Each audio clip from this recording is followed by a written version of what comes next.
International recovery efforts continue in Japan. Since the March 11th earthquake and tsunami that claimed over 13,800 lives, Japanese police and troops continue to search for more than 14,000 listed as missing and an even higher number who still may be unaccounted for. Meanwhile, amidst the post-disaster nuclear crisis at the Fukushima Daiichi power plant, robots found exceedingly high levels of radiation in reactors number 1 and 3, with plant operator Tokyo Electric Power Company, or TEPCO, announcing on Tuesday, April 19th, that radiation in reactor number 2 was lower than the other damaged units. However, high temperatures and humidity fogged the robot camera lenses, forcing operators to withdraw the probes after only a few minutes. Meanwhile, workers began transferring some of the 25,000 tons of highly radioactive water from reactor number 2's turbine building and the connecting tunnel into a waste processing facility at the site to prevent it from leaking into the ocean. TEPCO is hoping to transfer around 480 tons of water per day. However, with more water being added to the reactors in an effort to keep them cool, the overall quantity of water is expected to rise, which would further hinder efforts to control the situation. With announced plans to inspect the seabed off the nuclear plant for the possibility of leaked plutonium, TEPCO stated it will also spray a chemical hardening agent around the facility to prevent radioactive dust and soil from spreading.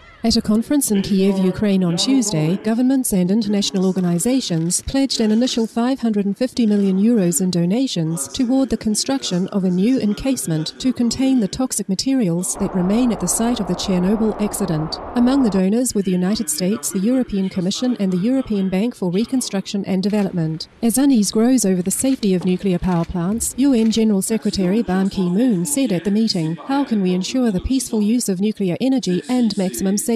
We need a global rethink on this fundamental question." Our appreciation for the emergency efforts of the Japanese and international governments, experts and personnel working to alleviate conditions for the disaster afflicted. Our prayers for the protection of all workers and the Japanese people during these critical times, and that humanity's kinder stewardship quickly renews our harmony with the environment.